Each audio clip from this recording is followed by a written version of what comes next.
오늘은 그 윤과 성수 시리즈 이제 이사야 선지자에 대해서 한번 살펴보기로 하겠습니다. 그 이사야에 대해서 여러분들 많이 아마 안 들어보셨죠? 그래서 이제 또 아는 분들은 또 아시겠지만 그 예언자들은 환상을 많이 보죠. 그래서 그 환상 연구에 많은 도움이 됩니다. 그리고 그 이제 예언자 가운데 이사야하고 그 다음에 이제 다음에 할 에스겔, 특히 에스겔은 많은 환상을 보고 또 신의 이미지에 대해서 상당히 그 원형적인 이야기들을 참 많이 하기 때문에 우리가 그 상징 연구하는데 굉장히 도움이 됩니다. 그는 이스라엘적이라기보다는 굉장히 우주적이고 보편적인 이미지들이 엄청 많이 나오죠. 마찬가지로 구약성서가 대부분 그러는데 이제 예언서를 내가 택함으로써 그 예언자들이 봤던 환상들 그리고 상징적인 언어들 이런 것들을 살펴보면 우리 심리학 공부에 굉장한 도움이 이제 될 겁니다.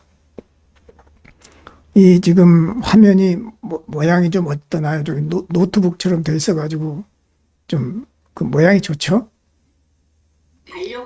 달력처럼 돼 있어가지고 샥 넘어가고 이게 그 한쇼라고 그 한쇼 있잖아요.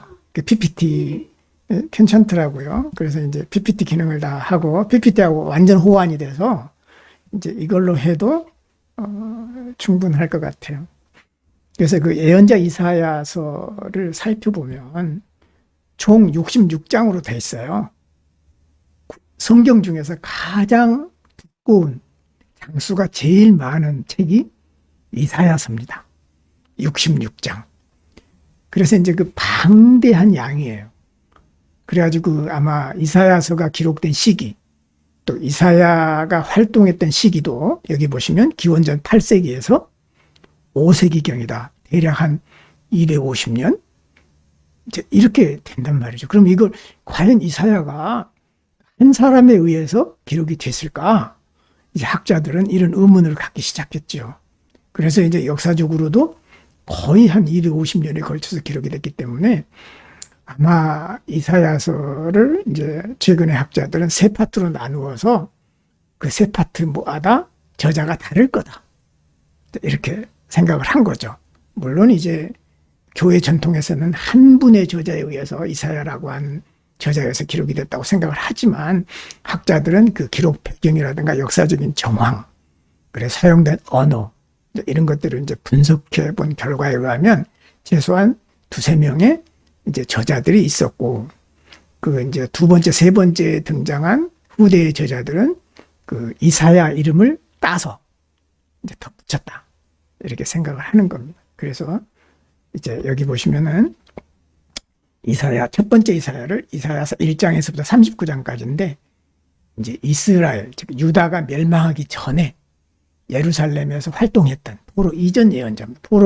바벨론 포로로 끌려가기 이전에 활동했던 그 예언자입니다. 그러니까 시대적으로 세 개의 시대가 나와요. 포로로 끌려가기 이전 시대, 그리고 포로기에서 활동했던 시대, 그리고 포로에서 돌아왔던 시대. 이렇게 세 시대가 이사야서에 다 나온다는 겁니다. 그렇기 때문에 시대적으로 엄청난 그 범위가 해당이 되는 거죠. 그래서 이제 첫 번째가 1장서부터 39장을 우리는 예루살렘 이사야. 이게 이제 이사야의 원조죠. 이제 원래 이사야죠. 그래서 이제 이 부분에서 보면은 유다가 왜 멸망했는가. 이제 유다에 대한 심판의 내용이 나오고요. 그 다음에 이제 우리가 이제 많이 봤던 그 메시아 대망 사상이 많이 나와요. 그러니까 이제 그 낙원에 대한 사상, 사자굴에 어린아이가 독사들과 함께 놀고 이제 이런 노래 있잖아요. 이제 이런 것들이 그 이사야서에 나옵니다. 굉장히 아름다운 노래죠.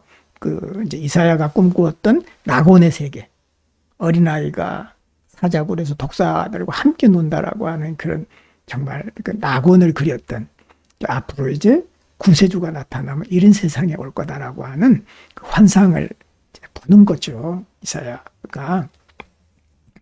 그리고 이제 두 번째 파트로서는 이사야 40에서 55장은 이제 남쪽 유다 사람들이 바벨론으로 이제 포로로 끌려가서 이제 살았던 그 상황을 배경으로 하고 있고, 주로 포로 말기에서 이제 이사야가 나타나서 유다 사람들에게 해방을 선포하는 거예요. 너희들이 바벨론으로 포로로 끌려왔지만 이제는 해방돼서 고향으로 돌아갈 것이다. 이렇게 해서 이제 얘기를 한 예언자가 이제 이사야 40에서 55장인데, 이 이사야를 가리켜서 우리는 이름을 모르니까 제2 이사야다 이렇게 부르는 거죠. 두 번째 이사야다 이렇게 부릅니다. 그래서 이제 바빌론 포로에서의 해방을 선포했고, 여기서 이제 특별히 우리가 이제 오늘날까지 많이 읽히는 부분이 고난받는 종에 대한 얘기입니다. 그러니까 이제 죄 없이 이제 질고를 당하고 그가 억수로 고생을 하고 하는 이제 것들이 이제 예수 그리스도다. 이제 이렇게 이제 현대 기독교는 얘기를 하죠. 물론 이제 예수님이 나타나기 훨씬 이전 이전 얘기죠. 그렇지만 이제 그 예수 그리스도에 대한 예표일 것이다. 라고 얘기를 하는 거죠. 그 고난받는 종이. 물론 이제 신학적으로는 다른 의견도 있습니다만은, 고난받는 종이 이스라엘 자체일 거다. 뭐 이렇게 얘기하는 사람들도 있고, 또 이 고난받는 종이 이스라엘의 마지막 왕, 그 바벨론으로 끌려갔던 이제 마지막 왕을 의미할 거다. 뭐 여러 가지 얘기가 있습니다만은, 이제 기독교 전통에서는 이 고난받는 종이 예수 그리스도를 상징하는 것으로 그렇게 고백을 하고 있죠. 내가 이제 이사야서를 좋아하는데, 이사야서 중에 지금 이 두 번째 파트를 제일 좋아해서 책으로 썼죠. 바벨론 포로기와 이사야라는 책을 썼습니다. 내가 바벨론 포로기와 이사야라고 하는 그 책을 썼죠. 그래서 상당히 방대한 양으로 책을 썼습니다. 그래서 이제 관심 있으면 볼 필요가 있어요. 굉장히 제 두 번째 이사야, 제2 이사야는 파격적인 그 사상을 얘기를 하죠. 이제 이스라엘에서 2000번까지는 이제 하나님의 존재는 여러 신들 중에 최고였다. 뭐 이런 개념이 있었어요. 그러니까 이제 다신교적인 상황을 인정하면서 그 중에서의 최고신. 이제 이런 신의 개념을 얘기했는데, 제2 이사야에 와서는 창조주는 유일하다라고 하는 유일신 사상을 얘기한 분이 최초로 제2 이사야입니다. 두 번째 이사야입니다. 그러니까 신의 이제 개념이, 신관이 달라지기 시작했다는 거죠. 그리고 이제 다른 신들은 아무것도 아니다. 신이 있는데 힘이 없는 것이 아니라 nothing, 아무것도 아니다. 이렇게 얘기를 하죠. 그래서 이제 그 사상이, 우리는 이제 그 유일신 사상이 처음부터 있는 줄 알지만 사실은 처음에는 단일신 사상이었어요. 그러다가 최고신의 사상이었다가 나중에 이제 유일신 사상으로 점점 발전하는데, 그 발전하게 된 계기가 두 번째 이사야에 의해서 이제 제기가 된다는 거죠. 이제 이런 것들을 조금은 알 필요가 있다. 그 다음에 마지막으로 세 번째 이사야는 56에서 66장으로 봅니다. 그래서 이 예언절을 포로 후기 이사야다. 바벨론 포로에서 다시 고향으로 돌아와서 성전을 재건하지 않습니까? 그 성전을 이제 재건하고 결국은 새 하늘과 새 땅이 올 거다라고 하는 희망적인 메시지를 주었던 이제 예언자가 제3 이사야입니다. 그리고 이제 다시 말씀드리면 두 번째 이사야는 이제 바벨론에 이제 포로로 끌려온 그 유다 백성들을 위로하고 고향으로 돌아갈 것이다라고 하는 희망의 메시지를 줍니다. 이제 대개 이제 이사야는 이렇게 구성이 돼 있죠.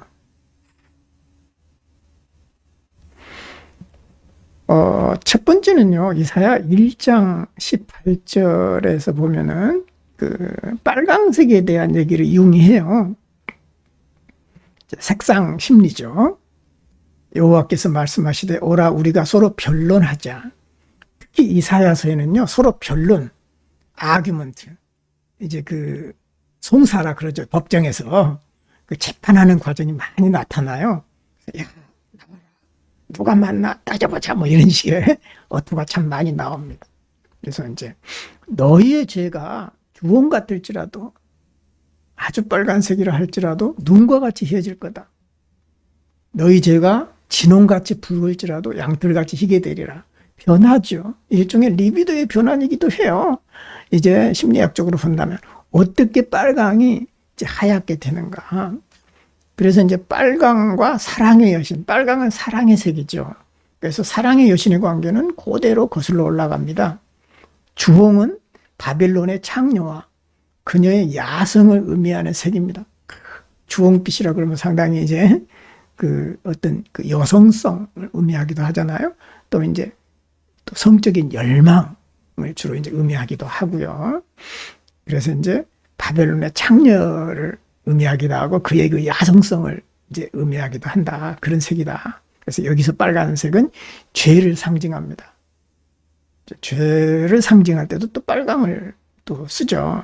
그래서 교회 전통에서 창녀의 아들은 적그리스도다. 이렇게 알려져 있죠. 그리고 이제 구약 성경에서는 창녀다 그러면 음녀로 이제 알려져 있고, 음녀는 이방 여인을 가리켜서 음녀라 그랬어요. 그러니까 뭐 이제 음탕한 여자라 그랬지만 사실은 다른 신을 섬기기 때문에 음탕하다 이렇게 했지, 실제 뭐 음탕한 행위를 했는지 안 했는지는 모르는 거예요. 어쩌면 이방 사람을 가리켜서, 이방 여인을 가리켜서 무조건 음녀라고 이제 이스라엘 사람들은 그렇게 불렀던 것이죠. 그래서 이제 장녀의 아들은 적그리스도에 해당이 되고 악마에 의해서 잉태된 것으로 알려져 있습니다. 또 이제 빨간 장미는 또한 디오니소스의 속성을 보여줍니다. 이제 술의 신이죠. 또 이제 열광의 신. 그래서 열정적인 그 색입니다. 그래서 붉은색과 장미색은 또 피, 빨강은 또 피를 상징하기도 하죠. 그래서 피는 영혼과의 동의어입니다. 영혼을 상징하기도 하고요. 그래서 이제 원진료에서 추출되어서 죽은 시체에 생명을 부여합니다. 자, 여기서 이제 우리가 이제 빨강에 대해서 굉장히 원형의 양 측면을 보게 되죠. 하나는 죄하고 악하고, 이제 또 빨강은 또 죽음하고도 연계되어 있잖아요. 자, 죽음하고도 연계되어 있어요. 죽음의 색이기도 해요. 악마, 사탄 이런 것하고도 연계되어 있습니다. 창녀, 음녀 뭐 이렇게 연계되어 있고, 또 대신에 이제 또 어떤 디오니소스로 넘어간다라고 하는 것은 열정은 굉장히 악하지도 않고 선하지도 않는 거예요. 사실은 열정은 굉장히 본성적인 생명력을 의미하기도 하겠죠. 이제 그런 것들이 이제 디오니소스에서 나오는데, 피의 색이고 열정의 색이고 생명의 색이고 영혼의 색이다. 결국 죽은 시체에다가 생명을 부여하는 색이기도 하다. 근데 여기서 이제 내가 이제 재밌는 것을 하나 발견을 했는데요. 너희 죄가 주홍같이 빨갈지라도 희어질 거다가 빨강과 흰색이 대극으로 나타나 있잖아요. 성경에. 빨강과 흰색이 대극인가? 왜 흑과 백으로 하지 않았을까? 이제 응? 너희들의 죄가 아무리 까말지라도, 그치, 까만 것으로 악으로만 얘기를 하잖아. 까말지라도 내가 희게 해줄게. 이러면 얼른 나올 텐데, 주홍같이 붉을지라도 하얗게 해주겠다. 또 진홍같이 붉을지라도 양털같이 또 희게 되리라. 빨강과 흰색의 관계는 뭘까? 대극의 관계인데, 그 대극의 관계이면서도 두 개가 또 유사한 점이 있어요. 뭘까요? 빨강도 죽음의 색이죠. 흰색도 죽음의 색이거든요. 그러니까 여기서는 물론 순결의 색, 뭐 이제 뭐 정화의 색, 깨끗함의 색으로 나와 있지만, 대극으로 나왔는데 두 개가 동일한 의미를 갖는 것이 또 대극을 취한다는 거죠. 너무 재밌어요. 그래서 우리가 생각하는 대극은 예외 없이 A하고 B가 정반대적으로만 생각하는데, 정반대면서 둘이 공유하는 게 있어요. 굉장히 아주 아이러니고 신비합니다. 이제 대극을 생각할 때 그 안에 유사점이 숨어 있다라는 겁니다. 이게 이제 어떤 대극의 원리 가운데 하나예요. 바로 이런 것들이 이제 앞으로 계속 나올 겁니다. 내가 오늘 얘기하는 것이 아니라 계속 나와요. 그 천사 루시퍼가 되게 악마로 많이 출연하지만 때로는 어떤 트릭스터처럼 또 그리스도를 상징하기도 하거든요, 루시퍼가. 그래서 굉장히 이중적인 모습으로 많이 나타나고, 또 이제 드래곤, 그 영이 굉장히 악마나 사탄으로 보통 나옵니다만 가끔은 그리스도와 동일시돼 가지고 나타나기도 합니다. 이제 이런 얘기들을 이제 기가 막히게 유흥이 찾아내요. 그래가지고 계속 얘기를 합니다. 이런 그 대극적인 요소가 어떻게 동일성을 지니는가. 이제 이런 부분. 대극적인 요소가 동일성을 지닌다라고 하는 것은 내가 만든 용어지만 융이 그런 식으로 강의를 해요. 이제 그런 것들을 좀 보게 되는데요. 자, 1장 21절에 이런 말이 나와요. 그 신실하던 성읍이 어찌하여 창녀가 되었습니까? 그 신실하던 성읍이 이제 이스라엘의 이제 그 유다, 예루살렘을 주로 의미하겠죠. 하나님을 잘 섬긴 신실하던 그 도시가 어째서 창녀가 되었습니까? 이 도시는 남성의 여성이에요. 여성이죠. 그래서 창녀나 이렇게 다른 여성으로 이렇게 받는 거예요. 그 안에 정의가 충만하고 공의가 가득했는데 이제는 살인자들이 판을 칩니다. 이제 이사야가 자기 민족을 고발하는 거죠. 어떻게 예루살렘이 이렇게 타락했단 말이냐? 그러면서 이제 하나님의 심판이 멀지 않았다. 이걸 얘기를 하기 위해서 이런 얘기를 하는 겁니다. 그냥 상징적으로 얘기를 해요. 어떻게 그 성실하던 도시가 창녀가 되었냐? 이렇게 전부 상징 언어로 이제 되어 있다는 거죠. 그래서 도시와 여성은 종종 동일하게 여겨졌습니다. 특히 도시는 무엇의 원형이죠? 많이 나오죠. 모성. 모성성이죠. 그래서 이제 고대인들에게 도시, 현대인들에게도 이제 그렇습니다만은 고대인들에게 도시는 모든 것이 갖춰져 있는 도시에 가면은 그래서 가난한 사람들이 도시로 몰리는 이유가 이제 없는 사람일수록 도시로 가야 그래도 굶어 죽지 않고 이제 산나는 거죠. 막일을 하더라도. 그래서 이제 그런 모든 것들이 갖춰져 있다. 마치 엄마의 이제 품과도 같다. 그래가지고 모성성으로 많이 이제 상징이 됩니다. 특별히 도시는 이제 여성과 동일시되어 있죠. 힌두 신화에도 이와 비슷한 생각이 있습니다. 여기서 최고 신인 그 인드라가 이제 땅의 신 우르바라의 남편으로 등장합니다. 이것은 이제 그 가나안에서 바알과 바알라트, 이제 바알의 신이 하늘의 신이고 땅의 신이 이제 바알라트죠. 그래서 되게 이제 농사의 신이 이제 주로 나타날 때 이런 하늘과 땅의 관계로 남성신과 여성신의 관계로 많이 얘기를 합니다. 그래서 여성신이 우르바라는 비옥한 땅을 의미합니다. 근데 마찬가지로 왕이 나라를 빼앗는 것은 그 땅과 결혼한 것으로 간주했다는 거죠. 땅이라고 하는 것은 대지라고 하는 것은 어머니 그리고 여성성 이걸 이제 의미를 하는 거죠. 그 여성성이 타락했다라고 하는 것은 창녀가 됐다라고 하는 것은 소위 다른 종교나 다른 신에 의해서 오염됐다 그런 뜻입니다. 이게 오직 하나님 한 분을 섬겨야 될 텐데 다른 신을 섬겨서 오염됐다라고 하는 의미에서 이제 창녀라는 용어가 쓰였던 것이죠.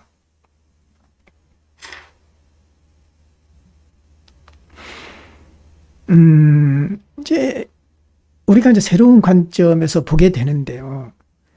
이제 이사야 7장 14절에 보시면 그러므로 주께서 친히 징조를 보여주실 것이다. 어떤 징조를 보여주실 거다 그러는데 보라 처녀가 잉태해서 아들을 낳을 거다.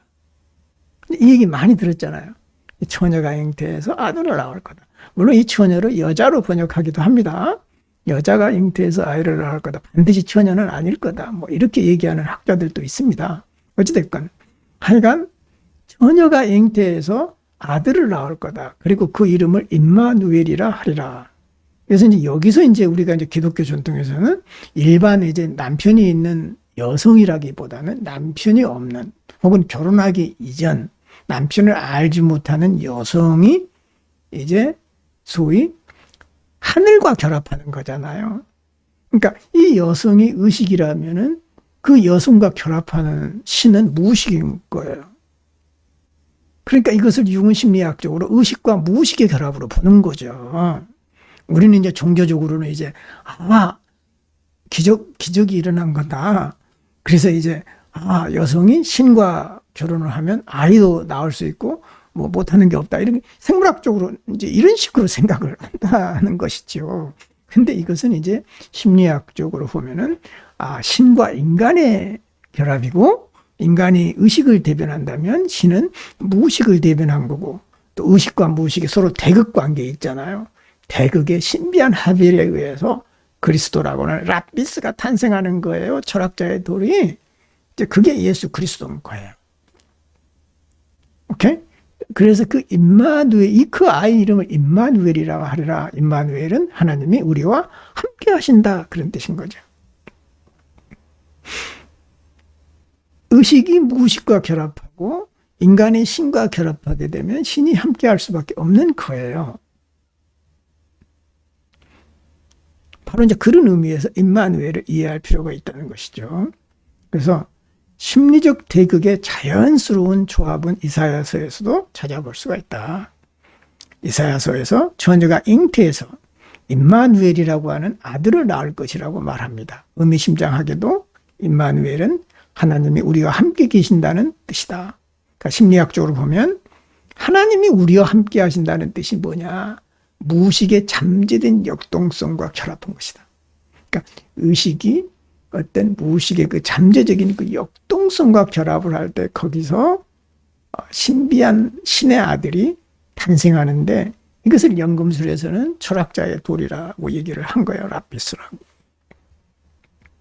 그래서 여기 제목에 보시면 신성은 무의식을 상징하고 인성은 의식을 상징하는데 이것을 라피스를 탄생시키는데 이 이제 하나의 이제 대극의 합의를 해서 전체성을 이루는 이제 이걸 본다는 것이죠.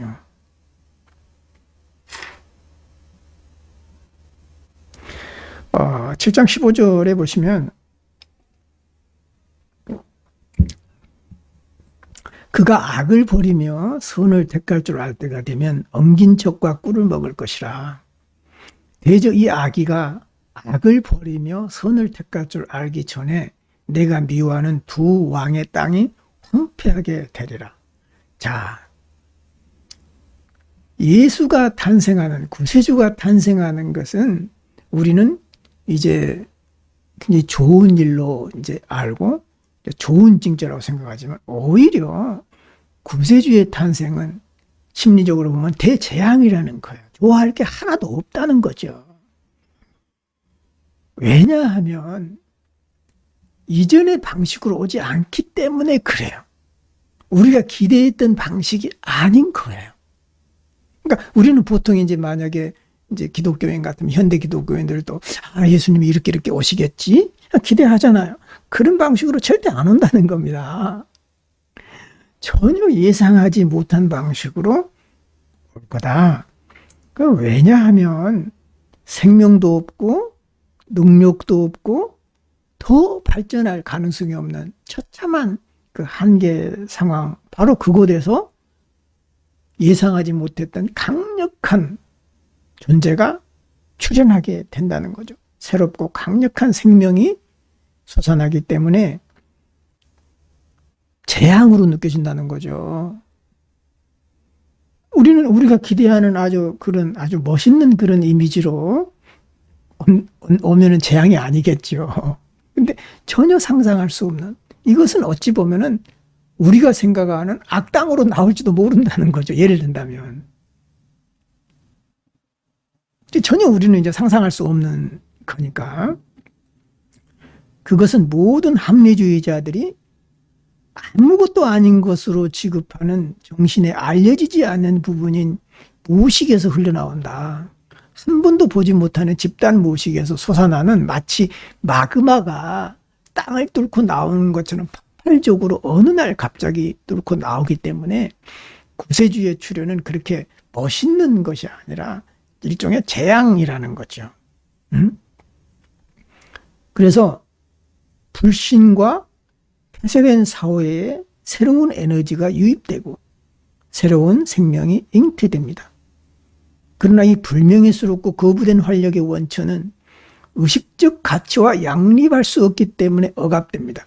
그래서 예수 그리스도도 이 땅에 오셔가지고 억압당하고 십자가에서 달려 돌아가셨듯이 다시 예수가 오더라도 또 그렇게 비참하게 돌아가실, 오히려 그 이상으로 비참하게 이제 사람들에 의해서 멸시받고 조롱받을 수도 있고 심지어는 내동댕이 쳐질 수도 있다는 거죠.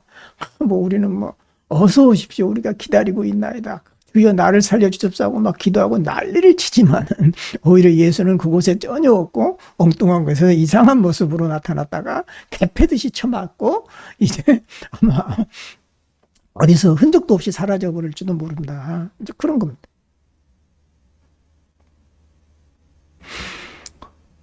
의식의 개념과 양립할 수가 없어요, 구세주는. 이 구세주를 너무 예수나 종교적으로 이해하지 말기 바랍니다. 여기서 말하는 구세주라고 하는 것은 생명의 원천인 거예요. 우리를 구원시키는, 우리를 살아나게 만드는 힘, 다시 말하면 그 역동성을 말하는 거죠. 그것이 이제 구세주라고 하는 인물에 투사된 겁니다. 우리 내부에 있는 원형적인 그런 역동성이. 그러니까 이 구세주는 보편적이에요. 이제 기독교인들이 볼 때는 오직 그 이제 역사적 예수와 또 보편적인 구세주를 일치시켜 버리지만 사실은 원형은 어느 한 원형적 이미지에 국한되지 않아요. 그죠? 그러니까 이제 원형은 굉장히 다차원적인 거지 어느 하나의 어느 한 인물에 국한되지 않는다는 것이죠. 그래서 구세주라고 하는 것은 원형적 표현이에요. 그죠? 근데 예수 그리스도라고 하는 것은 원형적인 표현과 역사적인 실존적인 인물과의 융합인 거예요. 이해가 가십니까? 동일시해버렸다는 거죠. 그 원형과 원형적 이미지를 동일시시켜버린 거예요. 그래야만 거기서 아주 독단적인 그 교리가 나오거든요. 오직 이거 아니면 안 된다는 식의 이제 결론이 도출되는 겁니다. 이런 그 의식의 어떤 그 합리적인 생각과는 전혀 배치되기 때문에 그 구세주라고 하는 것은 우리의 어떤 합리적인 의식을 파괴시켜버리는 이제 재앙에 해당이 되는 거예요. 새로운 에너지는 마치 모든 혐오스러운 것, 그리고 사람들이 생각할 때 부도덕한 것, 말도 안 되잖아요. 부도덕하게 여겨지기도 해요. 잘못된 것, 이건 틀린 거야. 또 적합하지 않는 거야. 그건 우리한테 쓸모가 없어. 도움이 안 돼. 이런 것으로 이제 판명나기 때문에 진짜 구세주가 오면 환영을 못 받겠죠. 그리고 표도 안 나고. 아마 수도 없이 많은 구세주가 그동안에 왔다 갔는데 이제 우리가 몰랐을 수도 있겠죠. 이러한 것들이 새롭고 멋진 모습으로 다시 나타날 때 한때 그가 경멸했던 것이 최고의 원칙이 된단 말이죠. 태극의 합일이 되는 순간입니다. 가장 비천하고 가장 경멸했던 것이 최고의 가치를 갖게 되는 그 순간, 이제 그게 구세주의 탄생의 순간인 거예요. 어찌 보면 진정한 구세주의 탄생의 순간이 되는 거예요. 이 가치의 반전은 홍수로 나라가 황폐해지는 것과도 같다. 이게 놀랄만한 일이라는 거죠.